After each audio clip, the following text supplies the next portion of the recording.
Chicago Bears Now is presented by Manscaped. Get the best men's grooming products out there with code BEARS20 at manscaped.com. Before we jump into today's show, we got a subscriber battle going on with our Cowboys YouTube channel. It's called the Cowboys Report. Over the last month, they have picked up 491 subs. We've picked up just 393. Good number, but let's bridge the gap. I want to close the gap on that difference between now and training camp. Got just under a month to go, so if you want daily coverage, hit that subscribe button, and let's get more new subscribers between now and training camp here on Chicago Bears Now.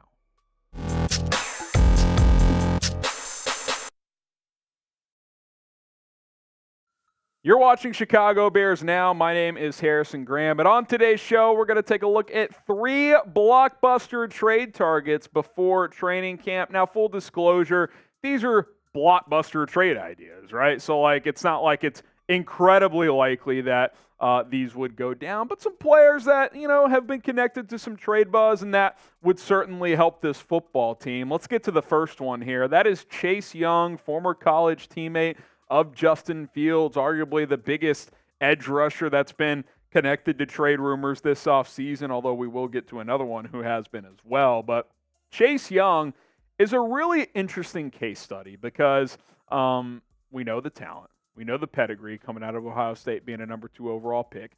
We've seen production in his rookie year. He looks the part. He's got the physical makeup. Chase Young is an elite talent. There is simply no doubt about it. The problem is he's had injuries over the past couple years. I got to flash this real quick, too, by the way. I mean, this Bears edit, looking nice and crispy. Having trouble reading the name there, but shout out to the graphic designer who made this edit. He just looks good in a Bears uniform. But Chase Young, if he can reach his potential, can be a superstar. I really do believe that. Now, there have been reports on and off throughout the offseason that Young could be available potentially. Now, Washington's obviously in a case where they're trying to compete. Ron Rivera's entering year 3 in Washington. He's on the hot seat a little bit. They've got to win. But at the same time, they could be willing to trade Chase Young if they get an adequate offer. Now, what does an adequate offer look like? Because Chase Young, the past 2 seasons, just hasn't been on the field that much, and when he hasn't produced that much. His rookie year, we're like, okay, this is the next superstar pass rusher. He's going to have 100 career sacks, yada, yada, yada. And then tears the ACL in year 2 after a slight, at least slow start to that season. And then last year, it took longer than expected for him to return, so only played in 3 games. Kind of hard to really judge the production based on that. But that's the big question, right? Can Chase Young hit that reset button after 2 injury-plagued seasons and get back to rookie year form and hopefully eventually beyond that, right? I think if you're trading for Chase Young, you're hoping this guy becomes a 3-down edge rusher, double-digit sack guy, just a game wrecker for your defensive line. I think that's what Washington still hopes for. I think that's what teams would still want if they were to trade for him, which makes his trade value really tricky to equate considering he has missed a good chunk of the past 2 seasons. Now, Bears fans, would you take a chance on Chase Young? Type Y for yes, or you can type N for no. It depends on the price for me. I'm obviously not trading a first for him. Would I trade a second? Maybe. Could you trade that one of those 2025 second-round picks since you have 2 that year? I think I would for sure do that. Let me know in the comments Y for yes or N for no. Now, Bears Now is presented by Manscaped. Shout out to them for sponsoring today's show. And you can get the Performance Package 4.0 at a heavy discount when you use promo code BEARS20. It comes with the best ball hair trimming product on the market. It is the Lawnmower 4.0. You also get the Weed Whacker ear and nose hair trimmer. And you get the most comfortable boxers and a couple other products as well. The Lawnmower here, keep the balls nice and smooth sack summer as we're calling it here. From Manscaped.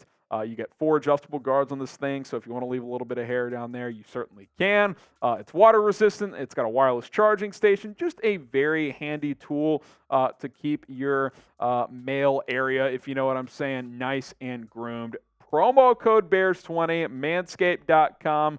Look good, feel good with Manscaped. You will not regret it, and your balls will thank you.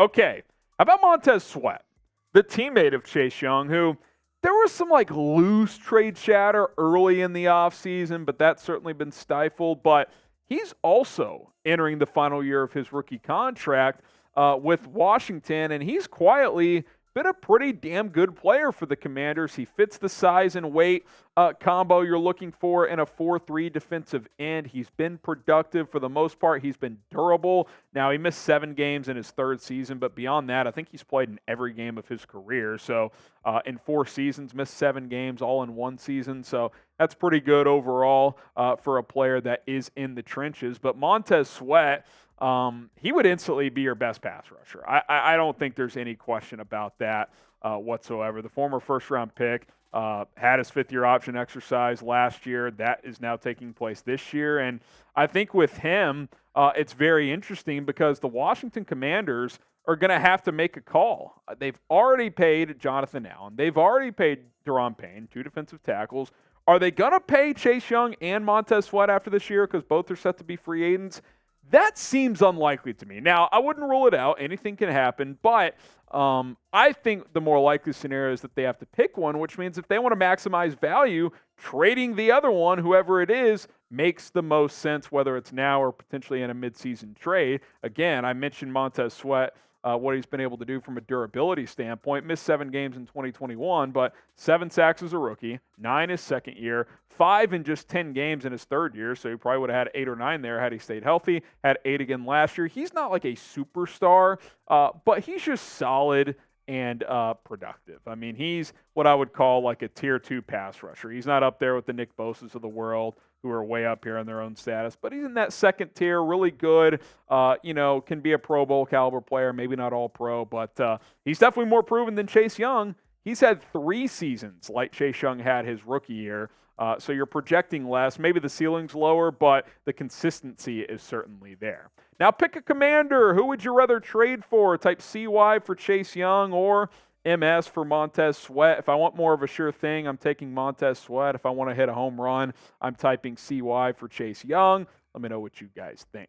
Don't miss out. We have all of the Chicago Bears news and rumors here on this channel. If big stories are out there, I promise you we're going to cover them. So subscribe today. Remember, we've got that subscribe battle going on with the Cowboys Report. Help us out. Let's bridge the gap. Okay, the biggest name recently that's been connected to trade buzz. Danielle Hunter, and yes, we're doing 3 edges here.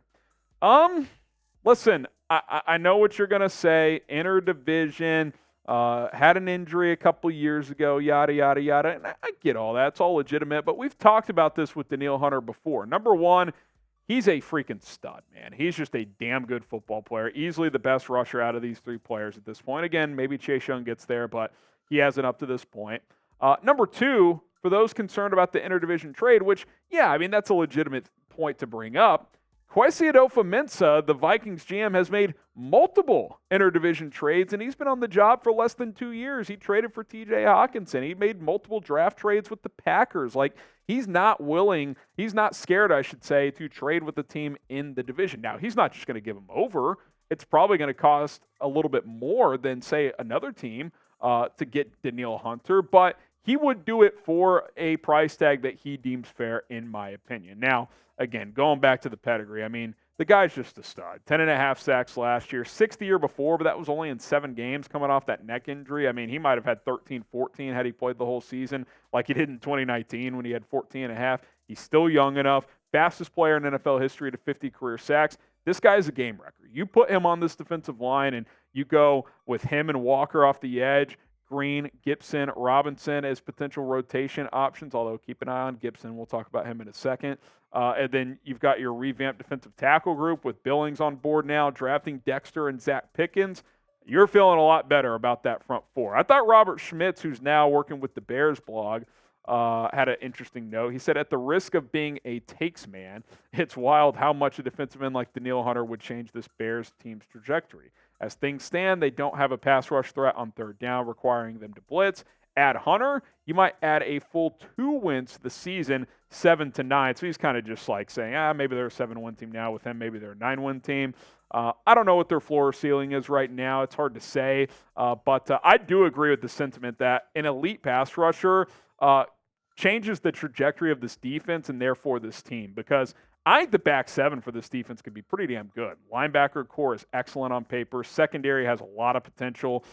And the rest of this defensive line, like if you get that elite guy and everybody gets knocked down a peg, it could actually be decent. So you ask yourself, is he worth the premium? Because you'd like that to pay at least a little bit extra for an interdivision trade. But again, we've seen the Vikings do that. I think Danielle Hunter might be worth it, man. He's that good. So here's the trade I cooked up.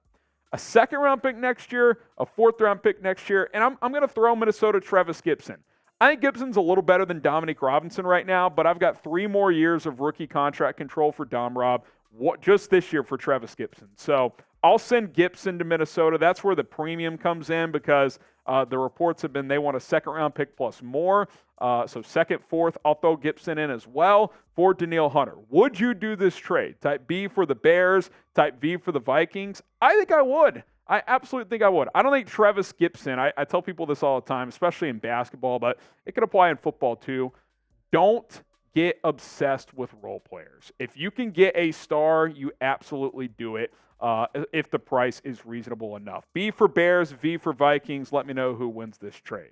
All right, guys, appreciate everybody for tuning in to today's episode of Chicago Bears Now. More videos to come as we get closer to training camp.